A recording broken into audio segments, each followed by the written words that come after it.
Welcome and welcome to Amudam Aharam. நான் Aruna Vijay. Again I'm back this Sunday with a fantastic recipe. எனக்கு நிறைய பேர் காமனாக கேட்குற ஒரு கொஸ்டின், உங்களுக்கு எப்படி குக்கிங்கில் அவ்வளோ இன்ட்ரெஸ்ட் வந்தது, எப்படி உங்களுக்கு பயா யூஸோ இன்ட்ரெஸ்ட் இன் குக்கிங், நீங்கள் எப்படி மாஸ்டர் ஷெஃப் வரைக்கும் போனீங்கன்ட்டு. ஸோ எனக்கு குக்கிங்கில் வந்து மெயின் இன்ட்ரெஸ்ட் வந்து மெயின் காரணமே என் கிட்ஸ் தான். Because they love to eat. என் பசங்களுக்கு சாப்பாடுனா அவ்வளோ பிடிக்கும். They love to try new dishes every day. So அவங்களுக்காக புது புது டிஷ்ஷஸ் பண்ணுறதுக்கு தான் நான் அந்த இன்ட்ரெஸ்டே இன்னும் க்யூரேட் பண்ணேன். ஸோ அவங்களுக்காக க்யூரேட் பண்ண ஒரு ரெசிபி தான் இந்த ragi and raw banana paratha. Because as Jains நாங்கள் பொட்டேட்டோ ஆனியன் சாப்பிட மாட்டோம். ஸோ எங்களுக்காக ஒரு எக்ஸலண்ட் ரீப்ளேஸ்மெண்ட் வந்து இந்த மாதிரி ரா பனானா தான். இதை நீங்கள் ப்ரெஷர் குக் பண்ணி மேஷ் பண்ணிங்கன்னா அந்த கன்சிஸ்டன்சி சேம் ஒரு பொட்டேட்டோ இல்லை ஸ்வீட் பொட்டேட்டோ கன்சிஸ்டன்சிக்கு வந்துடும்.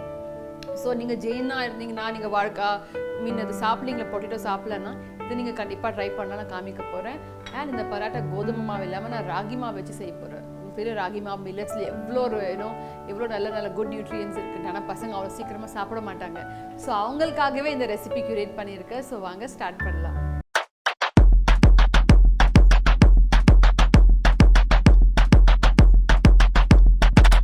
இந்த ragi and raw banana paratha ரொம்ப simple, very minimal ingredients. So வாங்க இன்க்ரீடியன்ஸ் பார்க்கலாம். அதுக்கு தேவையான இன்க்ரீடியன்ஸ் வந்து 1 கப் ராகி மாவு, அதுக்கு 1 கப் தண்ணி, இது கரெக்ட் ப்ரப்போர்ஷன். கொஞ்சம் எள்ளு ஏன்னா எள்ளு ஹை இன் கால்சியம். உங்கள் பசங்க பால் சாப்பிட்லான்னு நீங்கள் எல்லாத்தையும் எள்ளு சேர்க்கலாம். பிகாஸ் எள் is very high in calcium. And salt to taste. இது வந்து மாவு பிசைறதுக்கு. அண்ட் உள்ள ஸ்டஃபிங்க்கு வந்து ரா பனானா. இந்த ரா பனானா ஆல்ரெடி நான் ப்ரெஷர் குக் பண்ணி வச்சுருக்கேன், அது காமிக்க போகிறேன். அண்ட் தனியாத்தூள், ஜீரக பவுடர், பச்சை மிளகாய் அண்ட் ஜீரா கொஞ்சம் அப்படியே இடித்து வச்சுருக்கேன் ஸ்பைசினஸ்க்காக. கிட்ஸ் சாப்பிடலாம், நீங்கள் அவாய்ட் பண்ணிக்கலாம். அண்ட் கொத்தமல்லி, அவ்வளோதாங்க. Very minimal ingredients. வாங்க ஸ்டார்ட் பண்ணலாம்.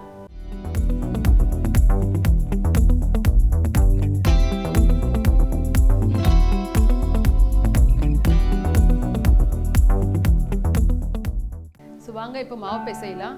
நான் இந்த மாவு ஏன் கடாயில் பிசைகிறேன்னா, ஏன்னா இது ராகி மாவு. எந்த மில்லட் மாவு எடுத்தாலும் அந்த க்ளூட்டன் இருக்காது. க்ளூட்டன் வந்து ஒரு ஸ்டிக்கினஸ், ஒரு பைண்டிங் ஏஜென்ட். எப்படி அந்த மைதாலையும் வீட்டில் க்ளூட்டன் இருக்குமோ, மில்லட்டில் ஃப்ளாரில் கண்டிப்பாக க்ளூட்டன் இருக்காது. ஸோ இது ஒரு ஈஸியான டெக்னிக் மாவு பிசைகிறதுக்கு. ஒரு பேனில் 1 கப் தண்ணி கொஞ்சம் பாயில் ஆகட்டும். அதில் சால்ட் டு டேஸ்ட். நிறைய பேர் கேட்பாங்க, எப்படி இந்த ராகி மாவில் சப்பாத்தி பண்ணுறீங்க, ரொம்ப கஷ்டம் மாவு பிசைறது வந்து. இது ரொம்ப ஒரு ஈஸியான டெக்னிக். இது இந்த மாதிரி நீங்கள் மாவு பிசைஞ்சிங்கன்னா கண்டிப்பாக ஈஸியாக சப்பாத்தி உருட்டலாம். 1 டேபிள் ஸ்பூன் செஸ்மே சீட்ஸ், எள்ளு, ஒயிட் எள்ளு, நீங்கள் பிளாக்கும் யூஸ் பண்ணிக்கலாம். வாட்டர் ஜஸ்ட் சும்மா ஒரு அட்லீஸ்ட் பாயில் வரட்டும். அதுக்கப்புறம் we will add ragi flour. நீங்கள் ராகி கட்டில் ஜவாரும் யூஸ் பண்ணலாம், இல்லை என்ன மாதிரி மில்லட் ஃப்ளாரும் யூஸ் பண்ணலாம். பாஜ்ரி flower, ragi flower, jowar flower, எந்த ஃப்ளாரும் யூஸ் பண்ணலாம். ஓகே, ஸோ வாட்டர் இப்போ சூடாகிடுச்சு, பாயில் ஆகிடுச்சு. இதில் இந்த ராகி மாவு ஆட் பண்ணியிருக்கேன். கேஸ் ஸ்லோ பண்ணிவிட்டு மிக்ஸ் பண்ணிகிட்டே இருங்க. பேசிக்காக இந்த மாவை குக் பண்ணணும் நம்ம.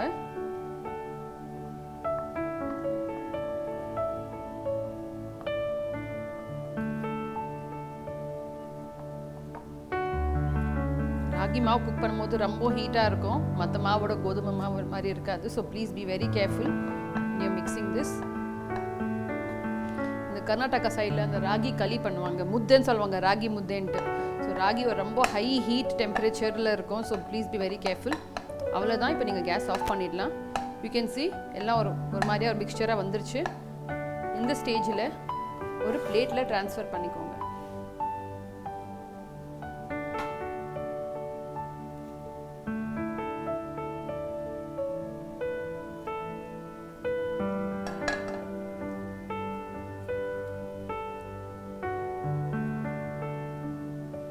இந்த மாவு இப்போ ரொம்ப சூடாக இருக்குது.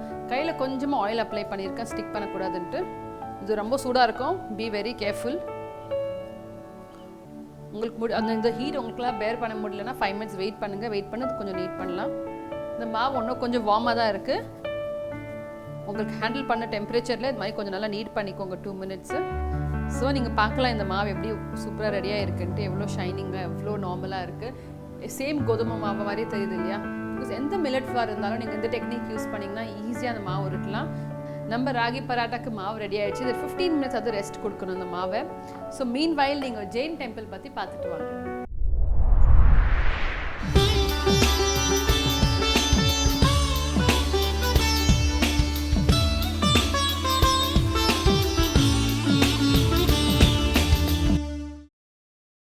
திருப்பான் மலை எனும் விழாப்பாக்கம் மலை.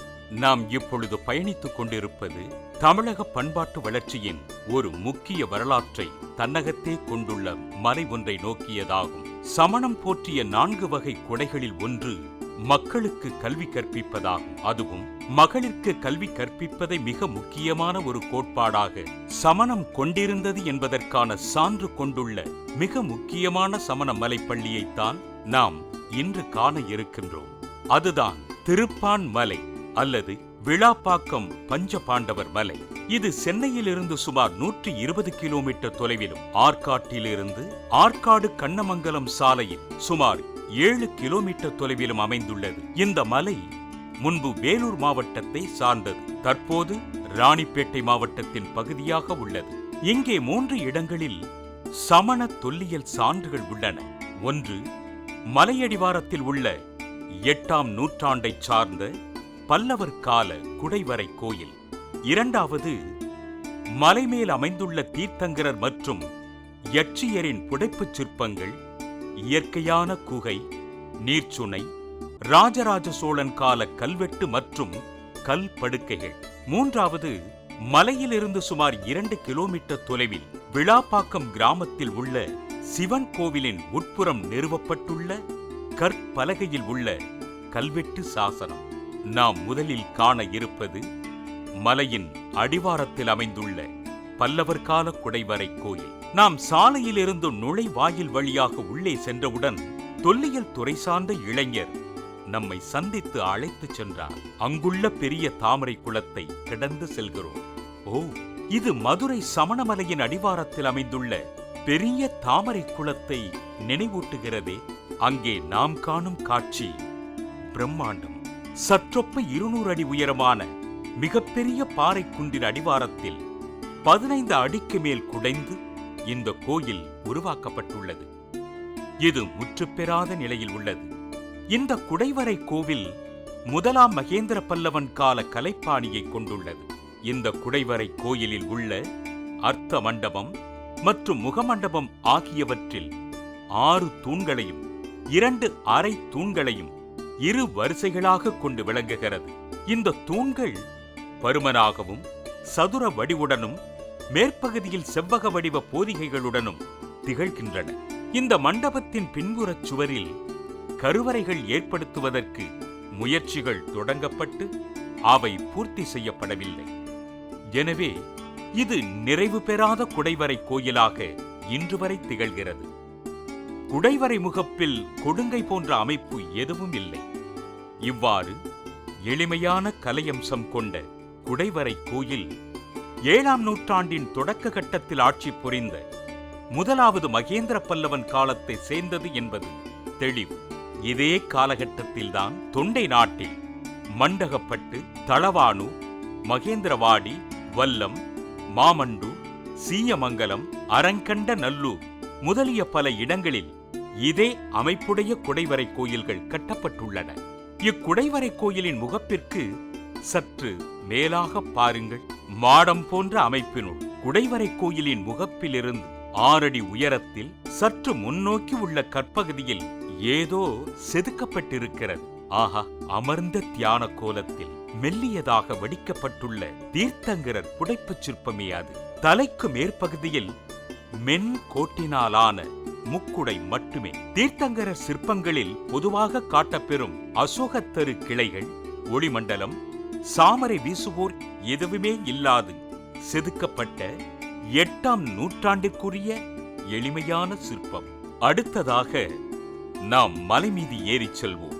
இந்திய தொல்லியல் துறையில் பாதுகாக்கப்படும் சின்னமாக உள்ள இந்த மலையைச் சுற்றி இரும்பு வேலி மற்றும் நுழைவாயில் கதவுகள் அமைக்கப்பட்டு பாதுகாவலர்களுடன் பராமரிக்கப்பட்டு வருகிறது. வயதை பற்றியோ எப்படி ஏறப்போகிறோமோ எனும் கவலையே வேண்டாம். மலைக்கு ஏறிச் செல்ல வசதியாக படிகள் உள்ளன. வயதானவர்களும் ஏறிச் செல்லும் வகையில் இரும்பு கைப்பிடி கம்பங்களும் நடப்பட்டுள்ளன. நாம் ஏறக்குறைய 150 படிகளை கடந்து விட்டோம். இன்னும் எத்தனையோ! ஓ, இதோ மலையின் உச்சிக்கே வந்து விட்டோமே. அங்கே நாம் காண்பது பிரம்மாண்டமான முன்புறம்.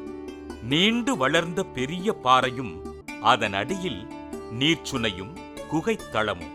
பாறையின் முகப்பை உற்று நோக்கினால் சுமார் 25 அடி உயரத்தில் நாம் காண்பது மாடம் போன்ற அமைப்பினுள் சிறிய அளவிலான அழகான தீர்த்தங்கரர் திருவுருவம் அமர்ந்த நிலையில் செதுக்கப்பட்டுள்ளது. தலைக்கு மேல் முக்குடையும் இருபுறமும் சாமரையும் வடிக்கப்பட்டுள்ளன. பாறையின் கீழே உள்ள சுனையின் மேற்பகுதியில் அமர்ந்த கோலத்தில் யட்சியின் சிற்பம் வடிக்கப்பட்டுள்ளது.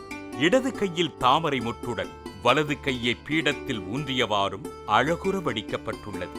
வலது காலை தொங்கவிட்டவாறும் இடது காலை பீடத்தின் மீது குத்துக்காலிட்டு பீடம் போன்ற அமைப்பில் ஊன்றியவாறு கம்பீரமாக இந்த அழகுமிகு யட்சி காட்சி அளிக்கின்றாள். சிற்பத்தின் வலதுபுறத்தில் துறவி ஒருவர் கைகளை மேலே தூக்கி அஞ்சலி செலுத்தியவாறு காணப்படுகின்றார். பீடத்தின் அடிப்பகுதியில் ஆடவர் ஒருவர் நின்றவாறும், அடுத்து ஒருவர் குதிரையின் மீது அமர்ந்த வண்ணமும், அதனை அடுத்து பெண்மணி ஒருவர் நின்ற கோலத்திலும் சிறிய அளவில் வடிக்கப்பட்டுள்ளது. சிற்பத்தின் மேல் பகுதியில் உள்ள பாறை தளத்தில் 2 வரிசையில் கற்படுகைகள் உள்ளன. அதனையொட்டி பிற்காலத்தில் கட்டப்பட்ட செங்கல் கட்டிடம் ஒன்று உள்ளது. தற்போது அங்கே இஸ்லாமியர்கள் வழிபாடு செய்து வருகின்றனர். அதன் தரை முழுவதும் சிமெண்ட் காரைப்பூச்சி உள்ளதால் அதன் அடியில் உள்ள கற்படுக்கைகளை காண இயலாது.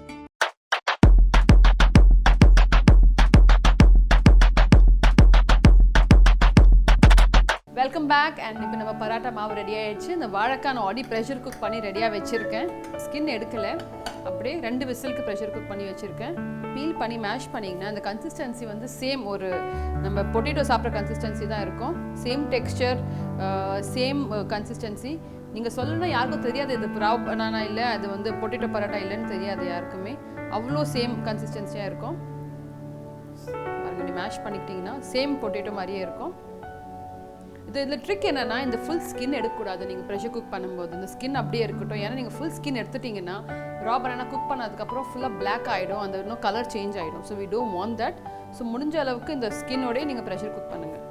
ஸோ இந்த மாதிரி ரா பனானா வந்து நீங்கள் பராட்டாவில், பானிபூரியில் என்ன மாதிரி எங்கெங்கே பொட்டேட்டோ யூஸ் பண்ணுறீங்களோ அங்கெல்லாம் அந்த நீங்கள் ரீப்ளேஸ் பண்ணிக்கலாம். ஆல்சோ இந்த 4 months வந்து ஸ்டார்ட் ஆஃப் சொமாசான்னு சொல்லுவாங்க. சொமாசானா சத்துர்மாஸ், 4 months. நீங்கள் ஜெயின் மங்ஸ் எங்கேயும் மூவ்மெண்ட் பண்ண மாட்டாங்க, 1 இடத்துல ஸ்டேஷன்டாக இருப்பாங்க. அண்ட் நாங்களுமே நார்மலாக எல்லா ஜெயின்ஸும் சாப்பிட மாட்டாங்க ஆனியன் கார்லிக். பட் பர்டிகுலர்லி இந்த 4 months யாருமே சாப்பிட மாட்டாங்க. We avoid all root vegetables as much as possible. So அந்த டைமில் இந்த மாதிரி பொட்டேட்டோக்கு ரீப்ளேஸ்மெண்ட் இந்த ரா பனானா ரொம்ப சூப்பராக இருக்கும். ஸோ இதை நான் மேஷ் பண்ணியிருக்கேன், ரெடி ஆகிடுச்சு. இது இதில் எல்லா ஸ்பைசஸ் ஆட் பண்ண போகிறேன். Salt to taste, green chilli mash பண்ணி வச்சுருக்கேன். நீங்கள் க்ரீன் சில்லி வேணுன்னா டைரெக்டாக அப்படியே நீங்கள் ரெட் சில்லி பவுடரும் போட்டுக்கலாம். ஜீரா பவுடர், தனியா பவுடர், கொரியாண்டர்,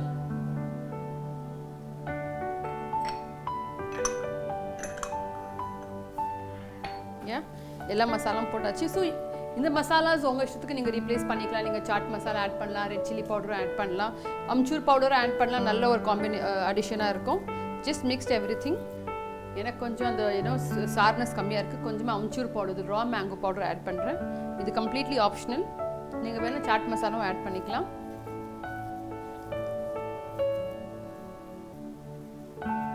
ஸோ நம்ம ஸ்டஃபிங் இப்போ ரெடி ஆயிடுச்சு. வாங்க இப்போ ரோல் பண்ணலாம்.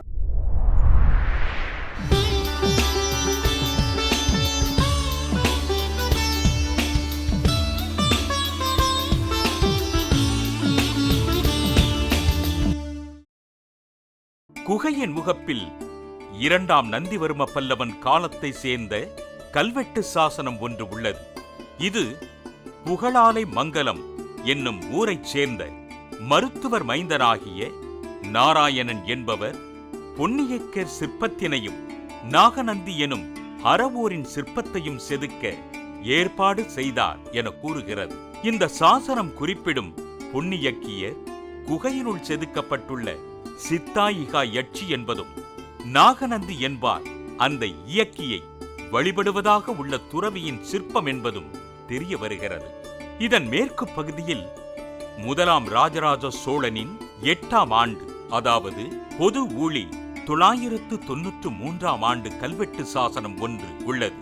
முதலாம் ராஜராஜனின் சிற்றரசனான லாடராஜவீர சோழ பேரரையன் தமது தேவியாகிய லாடமாதேவியின் வேண்டுகோளுக்கு இணங்க கூரங்கன்பாடி எனும் பள்ளிச் சந்த ஊரிலிருந்து கிடைக்கப்பெற்ற வருமானத்தை திருப்பான் மலைத்தேவருக்கு அளித்ததாக கூறுகிறது. குகை முகப்பின் மேற்பகுதியில் உள்ள மகாவீர சிற்பம்தான் திருப்பான் மலைத்தேவராகும். இந்த கல்வெட்டின் மூலம் லாடராஜன் அரியூருக்கு தலைவன் என்றும் அவனது தந்தை புகழ்விப்பவர் கண்டன் எனவும் திருப்பான்மலை படவூர் கோட்டத்தில் பெருந்திமிரி நாட்டை சார்ந்தது எனவும் அறிய வருகிறோம். கூரங்கன்பாடி எனும் ஊர் மலையிலிருந்து 3 கிலோமீட்டர் தொலைவில் கிழக்கில் உள்ள கூராம்பாடியாக இருக்க வேண்டுமென தெரிகிறது. புகழ்விப்பவர் கண்டன் எனும் பட்டப்பெயரினை வானர்குல சிற்றரசனாகிய 3ஆம் விஜயாதித்தன் கொண்டிருந்தமையால் அவரது மைந்தனாகிய லாடவீர சோழனும்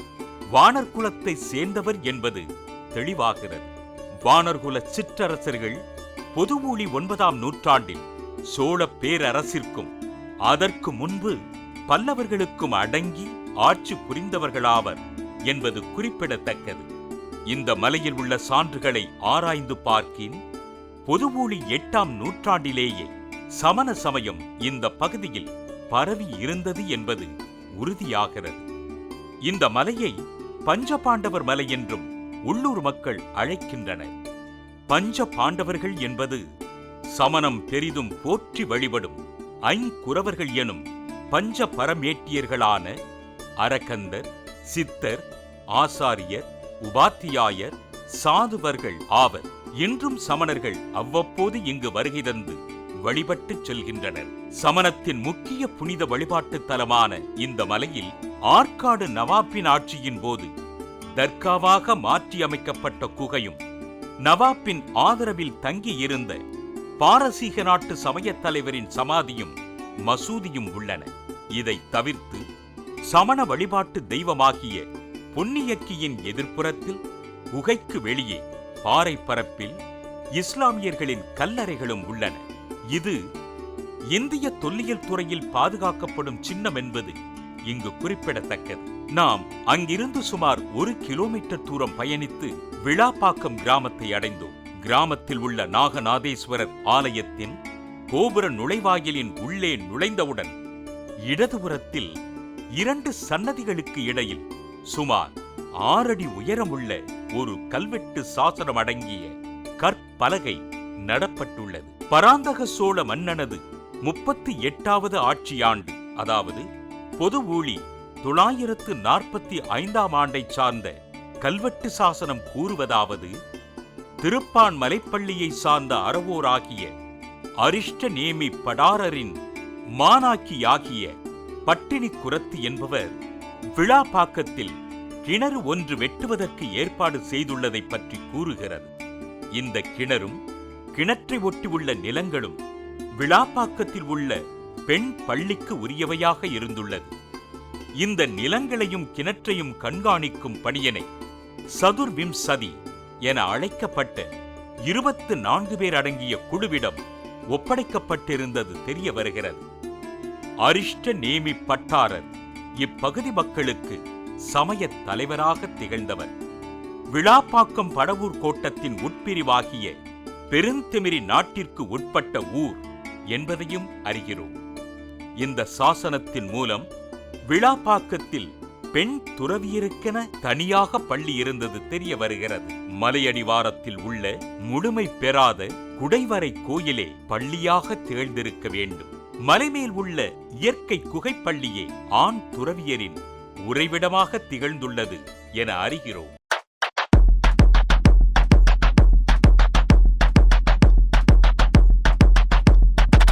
ஸோ நம்ம ராகி பராட்டோட மாவு ரெடியாக இருக்குது, ஸ்டஃபிங்கும் ரெடி. ஸோ வாங்க இப்போ ஸ்டஃப் பண்ணலாம். But before that let me show you super hack.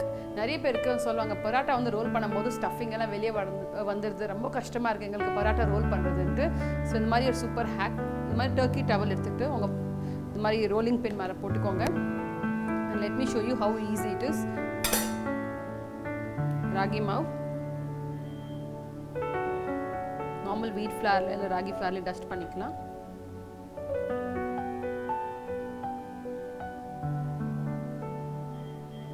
shape it like this. Stuffing உள்ள வச்சிட்டு கேர்ஃபுல்லா சீல் பண்ணனும்.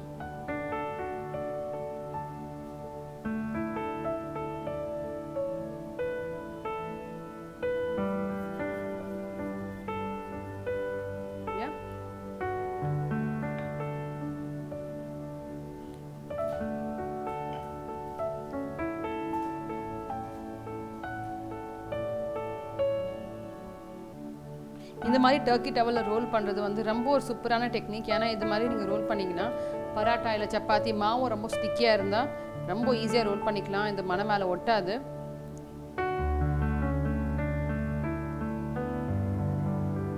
ஸோ யூ கேன் சி நான் எவ்வளோ ஈஸியாக எடுத்து போட்டுட்ருக்கேன்ட்டு கொஞ்சம் கூட ஒட்டலை.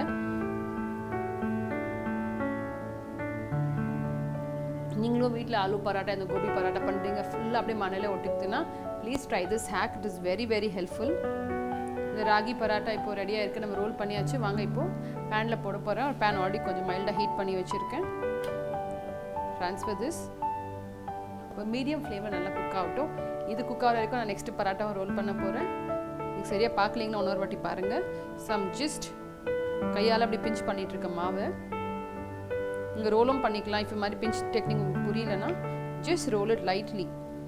Don't make it too big. ரொம்ப பெருசு வேண்டாம். இந்த சைஸ் போதும். ஸ்டஃபிங் உள்ள பிளேஸ் ஆகிற வரைக்கும் தான் அவ்வளோதான் நம்மளுக்கு சைஸ் வேணும். Place the stuffing in the centre and carefully seal the edges.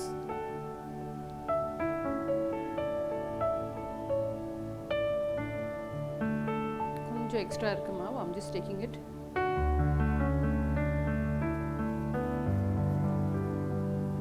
இந்த மாதிரி நீங்கள் டர்க்கி டவலில் பராட்டா ரோல் பண்ணி பாருங்கள். You will really thank me. Parotta இல்லை சப்பாத்தி என்ன வேணும் ரோல் பண்ணி பாருங்கள். அவ்வளோ ஈஸியாக இருக்கும். கொஞ்சம் கூட மணையில் ஒட்டாது. ரொம்ப ஸ்லோ ப்ரெஷர் ரொம்ப கொடுக்காம ஜஸ்ட் கீப் ரோலிங்.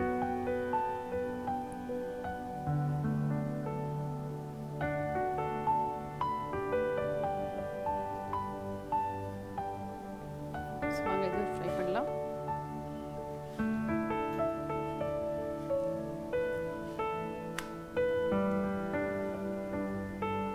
ஸோ நான் இன்றைக்கி ராகி மாவில் பண்ணியிருக்கேன். நீங்கள் வந்து இது வந்து ஜவார் மாவுலையும் பண்ணலாம். பட் மில்லட்ஸே வேண்டாம் எனக்கு கோதுமை மாவுனா நீங்கள் கோதுமை மாவுலையும் பண்ணலாம். So anyway you do taste ஃபென்டாஸ்டிக்காக இருக்கும். No compromise on taste.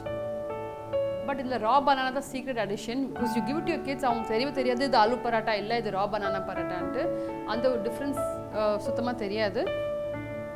So கொஞ்சமாக ஆயில் போட்டுட்டு குக் பண்ணிக்கலாம். Adding little oil. Spread the oil.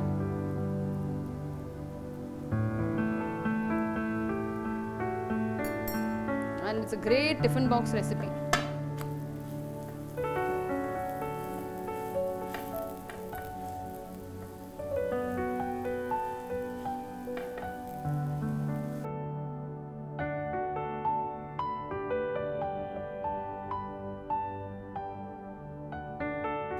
So the next piece போட்டிருக்க இதோ நான் ஃப்ரை பண்ண போகிறேன். இது great tiffin box recipe. And டிஃபனில் பேக் பண்ணும்போது அலுமினியம் ஃபாயிலில் பேக் பண்ணாமல் ஒரு மெலிஸ் ஒரு மஸ்லின் கிளாத் நம்ம வேஷ்டி துணி இருக்கும் இல்லையா அதில் நீங்கள் மாதிரி பேக் பண்ணி கொடுத்தீங்கன்னா பசங்களுக்கு அந்த வாட்டர் லீக் ஆகாது சப்பாத்திலேருந்து. அண்ட் அவங்க சாப்பிட்ற வரைக்கும் ரொம்ப சாஃப்டாக இருக்கும். கொஞ்சம் ஒரு குக் ஆகிடுச்சு. Just turn it around. ஏன்னா நிறைய பேர் என்ன ஆகும்னா அந்த பராட்டா லஞ்சில் கொடுக்க மாட்டாங்க சப்பாத்தி. ஏன்னா அது ஃபுல்லாக தண்ணி விட்டுடும், ஒரு மாதிரியா வாட்ரி ஆகிடும், சாகி ஆகிடும் சப்பாத்தின்ட்டு லஞ்சில் பேக் பண்ண மாட்டாங்க. நீங்கள் இந்த டெக்னிக் ட்ரை பண்ணி பாருங்கள். பர்ஃபெக்ட் சப்பாத்திஸ் அப்படியே சாஃப்டாக இருக்கும் லஞ்ச் டைம் வரைக்கும்.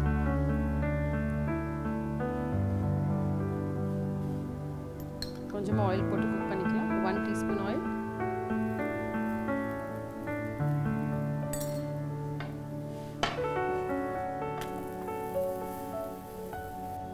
ஸோ இந்த parotta you can see ready ஆகிடுச்சு. ஸோ நம்மளோட super simple and delicious ragi parotta, அதுவும் ரா பனானா ஸ்டஃபிங்கோட வாழைக்காய் வறுவல் வாழைக்காய் பொரியல் தான் சாப்பிட்ருப்பீங்க. இது மாதிரி வாழைக்காய் பராட்டா சாப்பிட்டு பாருங்கள், சூப்பராக இருக்கும். ஸோ வாங்க இப்போ ட்ரை பண்ணலாம். யூ கேன் சி எவ்வளோ சாஃப்டாக இருக்குது பராட்டா. உள்ளேருந்து அந்த ஸ்டஃபிங்கும் பர்ஃபெக்டாக குக் ஆகிருக்கு. You can eat this with ஊறுகாய் பிக்கலோட சாப்பிட்லாம். பட் எனக்கு இந்த ரைத்தாவோட ரொம்ப பிடிக்கும், பூந்தி ரைத்தாவோட.